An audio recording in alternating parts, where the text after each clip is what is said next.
지금부터 2024 헌납 8 대통령 윤석열 탄핵 사건에 대한 선고를 시작하겠습니다.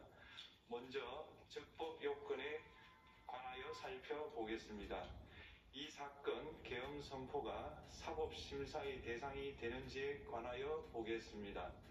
고위공직자의 헌법 및 법률 위반으로부터 헌법 질서를 수호하고자 하는 탄핵 심판의 취지를 고려하면 이 사건 계엄 선포가 고도의 정치적 결단을 요하는 행위라 하더라도 그 헌법 및 법률 위반 여부를 심사할 수 있습니다.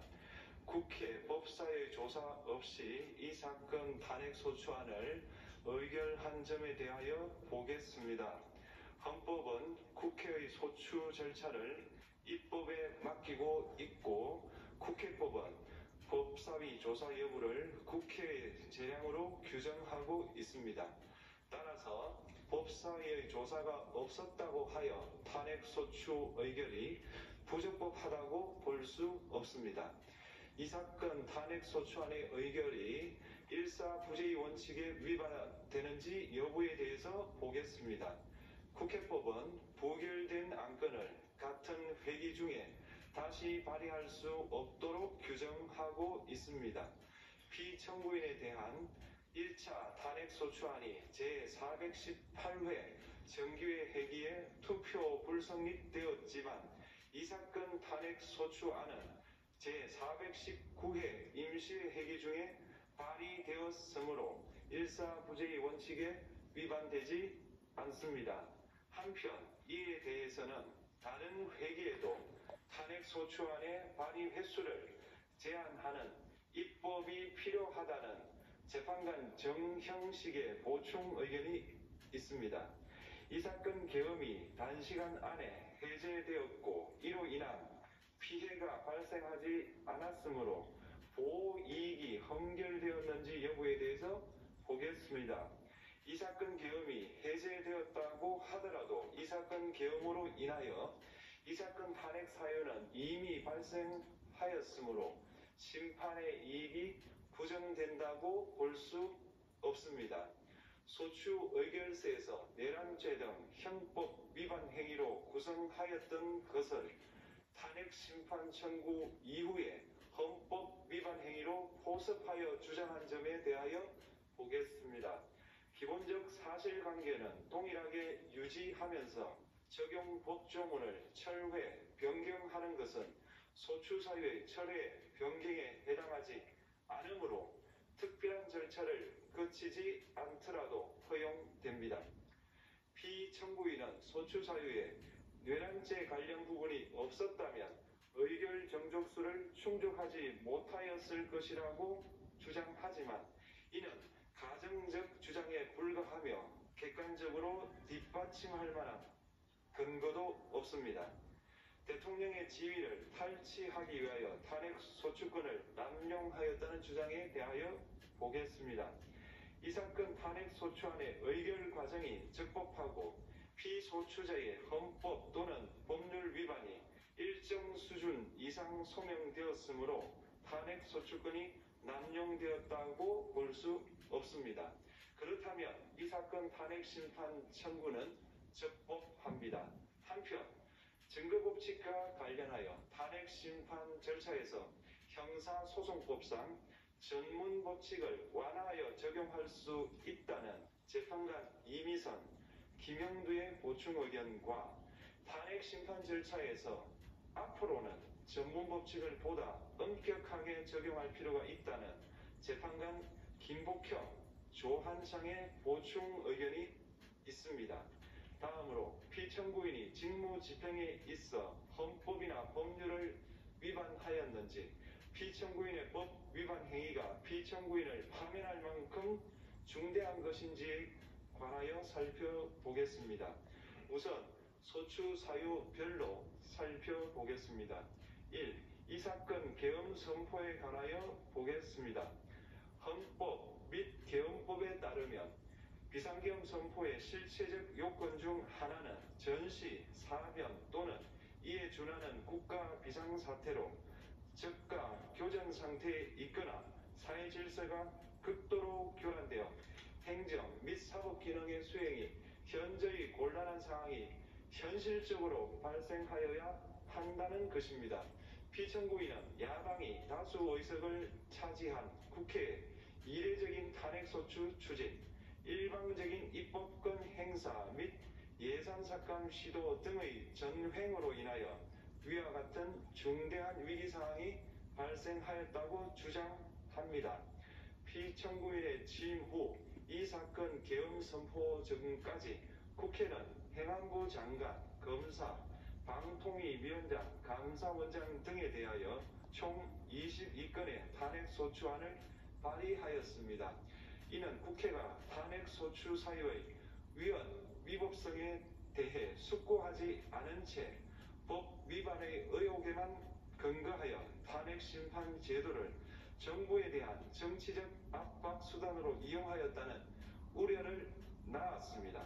그러나 이 사건 계엄 선포 당시에는 검사 1인 및 방통위위원장에 대한 탄핵 심판 절차만이 진행 중이었습니다. 피청구인이 야당이 일방적으로 통과시켜 문제가 있다고 주장하는 법률안들은 피청구인이 제의를 요구하거나 공포를 보류하여 그 효력이 발생되지 않은 상태였습니다. 2025년도 예산안은 2024년 예산을 집행하고 있었던 이 사건 계엄 선포 당시 상황에 어떠한 영향을 미칠 수 없고 위 예산안에 대하여 국회 예결특위의 의결이 있었을 뿐 본회의의 의결이 있었던 것도 아닙니다. 따라서 국회의 탄핵소추, 입법, 예산안 심의 등의 권한 행사가 이 사건 계엄 선포 당시 중대한 위기 상황을 현실적으로 발생시켰다고 볼 수 없습니다. 국회의 권한 행사가 위법, 부당하더라도 헌법재판소의 탄핵 심판, 피청구인의 법률안 제의 요구 등 평상시 권력 행사 방법으로 대처할 수 있으므로 국가 긴급권의 행사를 정당화할 수 없습니다. 피청구인은 부정선거 의혹을 해소하기 위하여 이 사건 계엄을 선포하였다고도 주장합니다.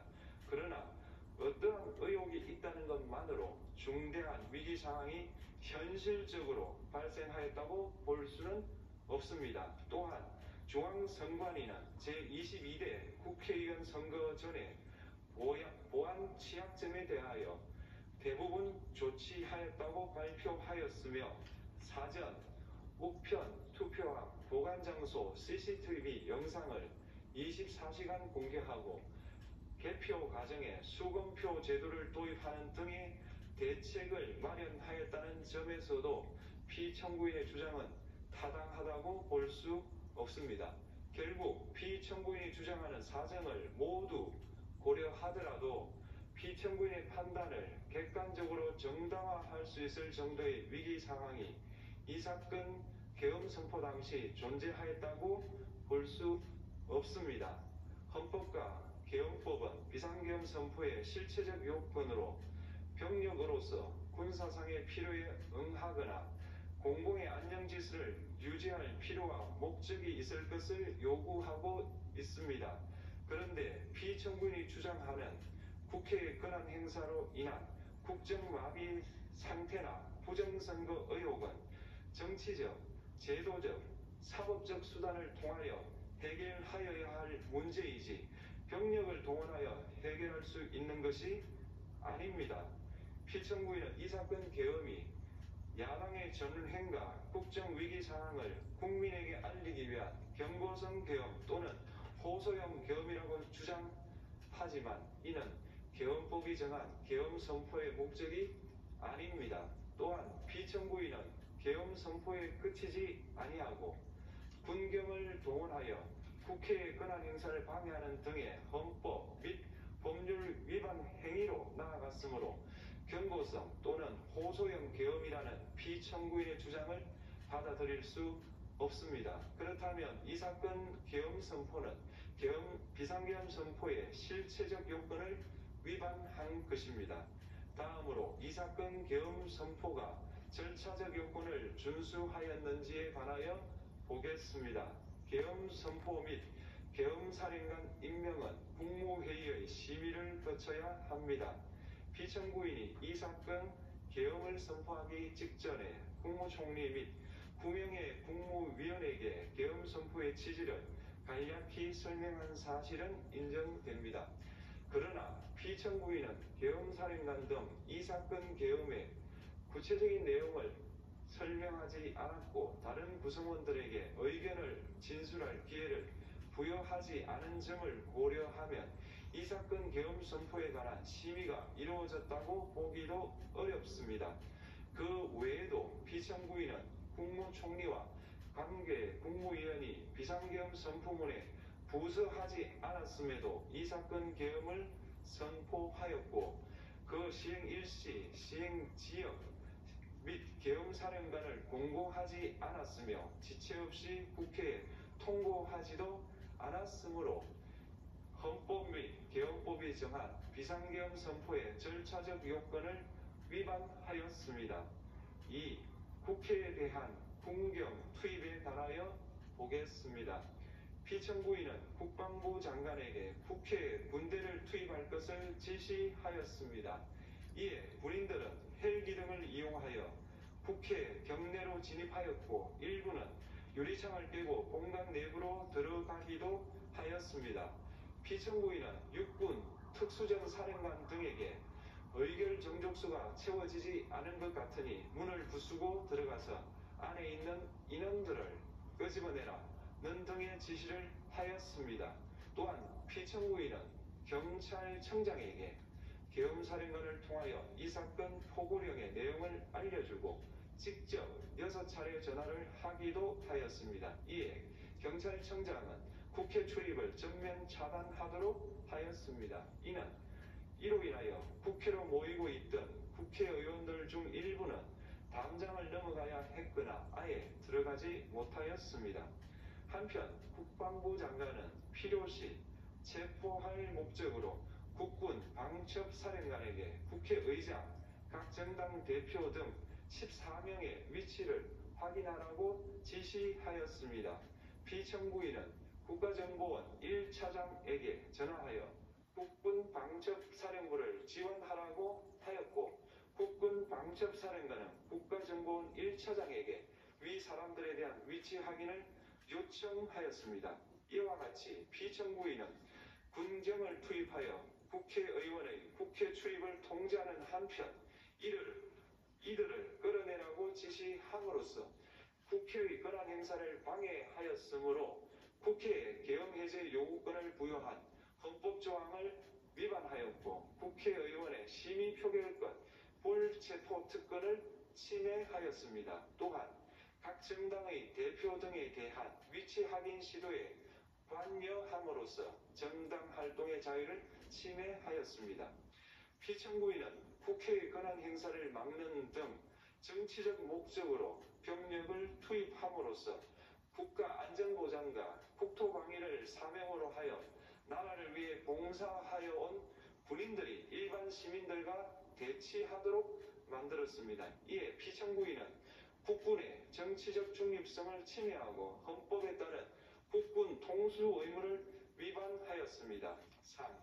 이 사건 포고령 발령에 관하여 보겠습니다.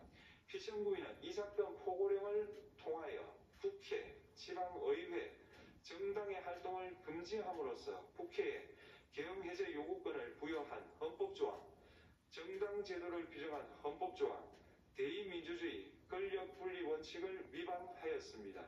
비상계엄 하에서 기본권을 제한하기 위한 요건을 정한 헌법 및 계엄법 조항, 영장주의를 위반하여 국민의 정치적 기본권, 단체 행동권, 직업의 자유를 침해하였습니다.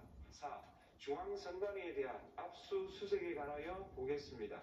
피청구인은 국방부 장관에게 병력을 동원하여 선관위의 전산 시스템을 점검하라고 지시하였습니다. 이에 따라 중앙선관위 청사에 투입된 병력은 출입 통제를 하면서 당직자들의 휴대전화를 압수하고 전산 시스템을 촬영하였습니다. 이는 선관위에 대하여 영장 없이 압수수색을 하도록 하여 영장주의를 위반한 것이자 선관위의 독립성을 침해한 것입니다. 5. 법조인에 대한 위치 확인 시도에 관하여 보겠습니다. 앞서 말씀드린 바와 같이 피청구인은 필요시 체포할 목적으로 행해진 위치 확인 시도에 관여하였는데 그 대상에는 퇴임한 지 얼마 되지 않은 전 대법원장 및 전 대법관도 포함되어 있었습니다. 이는 현직 법관들로 하여금 언제든지 행정부에 의한 체포 대상이 될 수 있다는 압력을 받게 함으로 사법권의 독립을 침해한 것입니다. 지금까지 살펴본 피청구인의 법 위반 행위가 피청구인을 파면할 만큼 중대한 것인지 관하여 보겠습니다. 피청구인은 국회와의 대립상을 타개할 목적으로 이 사건 계엄을 선포한 후 군경을 투입시켜 국회의 헌법상 권한 행사를 방해함으로써 국민 주권주의 및 민주주의를 부정하고 병력을 투입시켜 중앙선관위를 압수수색하도록 하는 등 헌법이 정한 통치구조를 무시하였으며 이 사건 포고령을 발령함으로써 국민의 기본권을 광범위하게 침해하였습니다. 이러한 행위는 법치국가 원리와 민주국가 원리의 기본 원칙들을 위반한 것으로 그 자체로 헌법 질서를 침해하고 민주공화정의 안정성에 심각한 위해를 끼쳤습니다.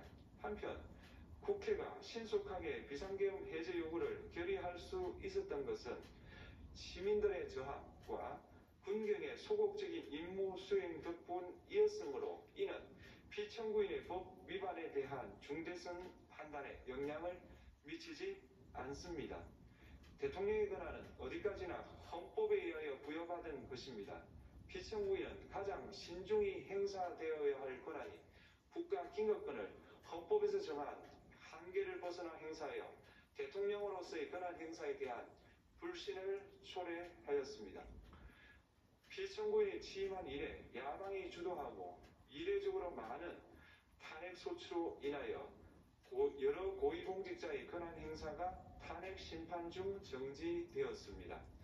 2025년도 예산안에 관하여 헌정사상 최초로 국회 예산결산특별위원회에서 정액 없이 감액에 대해서만 야당 단독으로 의결하였습니다. 피청구인이 수립한 주요 정책들은 야당의 반대로 시행될 수 없었고 야당은 정부가 반대하는 법률안들을 일방적으로 통과시켜 피청구인의 제2요구와 국회의 법률안 의결이 반복되기도 하였습니다. 그 과정에서 피청구인은 야당의 전횡으로 국정이 마비되고 국익이 현저히 저해되어 가고 있다고 인식하여 이를 어떻게든 타개하여야만 한다는 막중한 책임감을 느끼게 되었을 것으로 보입니다. 피청구인이 국회의 권한 행사가 권력 남용이라거나 국정 마비를 초래하는 행위라고 판단한 것은 정치적으로 존중되어야 합니다. 그러나 피청구인과 국회 사이에 발생한 대립은 일방의 책임에 속한다고 보기 어렵고 이는 민주주의 원리에 따라 해소되어야 할 정치의 문제입니다. 이에 관한 정치적 견해의 표명이나 공적 의사결정은 헌법상 보장되는 민주주의와 조화될 수 있는 범위에서 이루어져야 합니다. 국회는 소수 의견을 존중하고 정부와의 관계에서 관용 그리고 자제를 전제로 대화와 타협을 통하여 결론을 도출하도록 노력하였어야 합니다. 피청구인 역시 국회의 대표인 국회를 협치의 대상으로 존중하였어야 합니다. 그럼에도 불구하고 피청구인은 국회를 배제의 대상으로 삼았는데 이는 민주정치의 전제를 허무는 것으로 민주주의와 조화된다고 보기 어렵습니다. 피청구인은 국회의 권한 행사가 다수의 횡포라고 판단했다 하더라도 헌법이 예정한 자구책을 통해 견제와 균형이 실현될 수 있도록 하였어야 합니다. 피청구인은 취임한 때로부터 약 2년 후에 치러진 국회의원 선거에서 피청구인이 국정을 주도하도록 국민을 설득할 기회가 있었습니다. 그 결과가 피청구인의 의도에 부합하지 않더라도 야당을 지지한 국민의 의사를 배제하려는 시도를 하여서는 안 되었습니다. 그럼에도 불구하고 피청구인은 헌법과 법률을 위반하여 이 사건 계엄을 선포함으로써 국가 긴급권 남용의 역사를 재현하여 국민을 충격에 빠뜨리고 사회, 경제, 정치, 외교 전반 전 분야의 혼란을 야기하였습니다. 국민 모두의 대통령으로서 자신을 지지하는 국민을 초월하여 사회 공동체를 통합시켜야 할 책무를 위반하였습니다. 국경을 동원하여 국회 등 헌법기관의 권한을 훼손하고 국민의 기본적 인권을 침해함으로써 헌법소의 책무를 저버리고 민주공화국의 주권자인 대한국민의 신임을 중대하게 배반하였습니다. 결국 피청구인의 위법 행위는 국민의 신임을 배반한 것으로 헌법소의 관점에서 용납될 수 없는 중대한 법 위반 행위에 해당합니다. 피청구인의 법 위반 행위가 헌법 질서에 미친 부정적 영향과 파급 효과가 중대하므로 피청구인을 파면함으로써 얻는 헌법소의 이익이 대통령 파면에 따르는 국가적 손실을 압도할 정도로 크다고 인정됩니다. 이에 재판관 전원의 일치된 의견으로 주문을 선고합니다. 탄핵 사건이므로 선고 시각을 확인하겠습니다. 지금 시각은 오전 11시 22분입니다.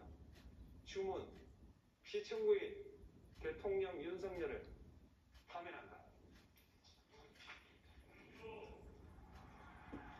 마치겠습니다. 헌법재판소가 2025년 4월 4일 오전 11시 22분 윤석열 대통령을 파면했습니다.